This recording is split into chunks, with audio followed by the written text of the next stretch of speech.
Yo, what's up with it, y'all? It's JD and I'm back with another quick video. Today's video I want to touch on a topic of, where we put our energy and being careful about where we put our energy. But before we get into this topic, before we get into the video, if you guys are interested in fitness, health, and overall growth content, go ahead and subscribe to the channel. Hit that notification bell so you can get updated every time I drop new content. So what inspired me to make this video talking about being careful about where we place our energy is, Halloween was pretty recent, about a week, maybe week and a half ago, something like that. I think it was about a week ago, actually. But a lot of people were out celebrating. A lot of people were out drinking, partying, dressing up in costume. Kids probably, I don't know if kids are still trick-or-treating just because of the situation we got going on. But a lot of people were celebrating the holiday in one form or another. But a lot of people celebrate holidays and they don't even really know what these holidays are about. So, the way I look at holidays is they're pretty much a day where everybody, or not everybody, but a lot of people are moving in the same energy. A lot of people are doing a lot of the same rituals. So in a sense, we're all cultivating energy for the same cause. And especially when we're in areas that are highly populated, densely populated, and everybody's celebrating and kind of moving in that same energy. And I was thinking about this the other day because out here in Honolulu, there's an area called Waikiki. If you guys have ever been to Hawaii, of course you heard of Waikiki. It's a big tourist spot. But traditionally, every Halloween in Waikiki, everybody gets dressed up. Everybody's out partying, drinking, having a good time, getting reckless a little bit, and everybody's kind of moving in the same energy. And it's like all this energy in one small little area. Waikiki's not a big area, and it's really, really packed on days where people are out and it's, everybody's partying and everything's cracking like that. But I was just thinking in terms of that being like almost like an energy generator for these densely populated areas. And holidays in particular are kind of like energy generators in a spiritual sense. So if you're not really knowledgeable about what the holiday is all about, or what you're generating, or what you're helping generate all this energy for, you might want to take a step back and figure out exactly what these holidays are about. I don't know too much about Halloween. I know it's Day of the Dead and in Mexico, and I know a little bit about what Halloween is, but I'm not extremely knowledgeable on it. And a lot of these other holidays, I might not be super knowledgeable about. But for me personally, I'm not willing to put my energy and help cultivate more energy in a spiritual sense on a holiday that I don't even really know what that holiday is all about. At least I don't know thoroughly what that holiday is all about.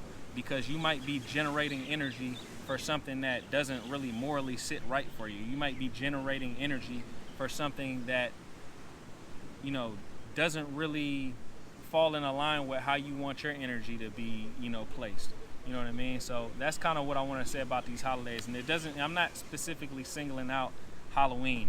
This could go for New Year's, which is actually probably the one holiday I do like to celebrate. Not necessarily in a partying and getting drunk sense, but I like to celebrate it as far as like a new beginning and a new opportunity to, turn a new leaf for the upcoming year. But this could also go for Christmas, Thanksgiving, whatever holiday there is out there. Just be careful about where you're placing your energy, especially when you're coming together as a group and cultivating energy, because it's powerful. And when you start thinking about things in more of a spiritual sense, it's powerful, especially for one day of the year, everybody to be moving in the same energy. So the next aspect of this video that I wanted to talk about, as far as being careful about where you place your energy, is this is a topic that comes up sometimes when I talk to my female friends, or just when I talk to my friends in general, and it's a topic of falling in love.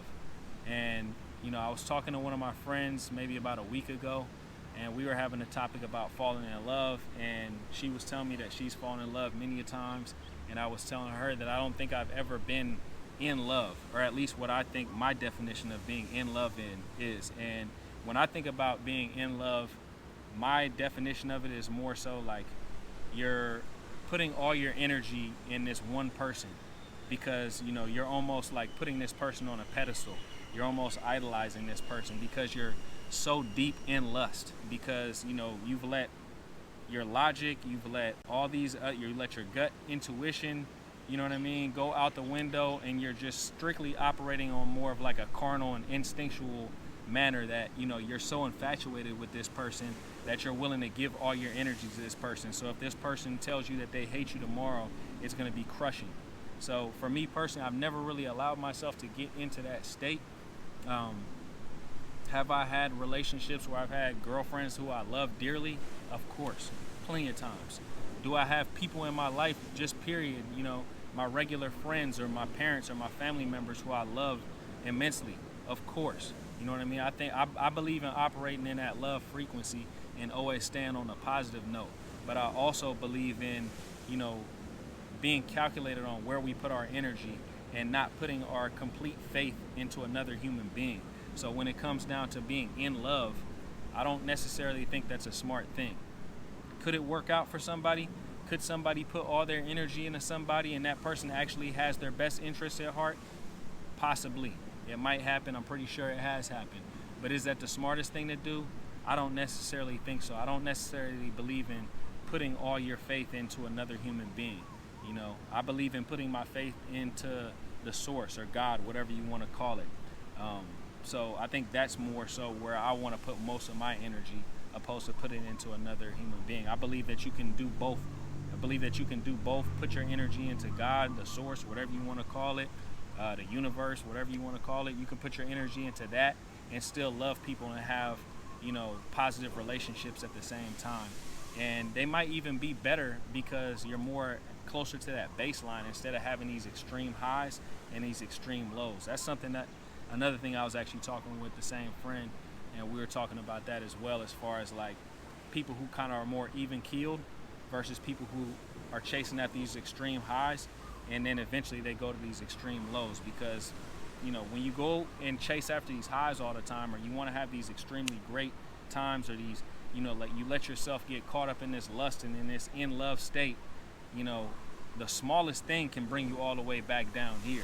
So it's something to think about. I think it's more being even keeled, and I think this is what people might call emotional intelligence, or just having control over your emotions is kind of the best way to go. Because when you're erratic with your emotions, your life tends to be erratic as well, and you're not necessarily the most stable person. But I pretty much just wanted to touch on that in terms of being careful where you place your energy. And this can go for multiple facets of life. It's not just dealing with holidays or dealing with relationships or things of that nature. You just want to be careful about where you put your energy. Another example I can actually make right before we leave is putting too much faith in your employer, putting too much faith in your career. Because if something goes wrong with that, then, like let's say for instance, you put all of your energy into your job and you've been working this job for 15 years. One day you might show up to work and you might have a pink slip on your locker that's telling you that they're laying you off.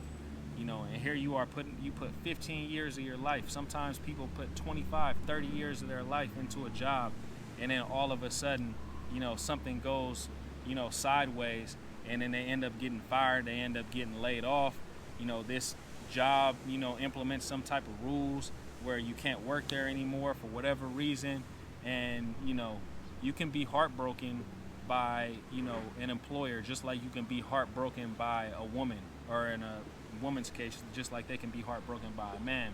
So you have to think about things in these terms, and I like to put it in the terms of like, don't put all of your eggs in one basket, because when that happens, when things go awry, you're stuck between a rock and a hard place. But anyways, guys, if you guys have any video topic ideas that you'd like me to touch on, go ahead and leave that in the comment section. Also, if you'd like to add on to this video as well, please leave that in the comment section. I look at my channel as a community, not just people just listening to me, because I can learn a lot from you guys as well. I don't have all the answers by any stretch of the imagination. I'm still in a learning process. I'm still in a growth process myself. I'm going to continue to grow as long as I'm on this planet. But anyways, guys, I hope everybody's having a great day. I'll holler at you guys later. Peace.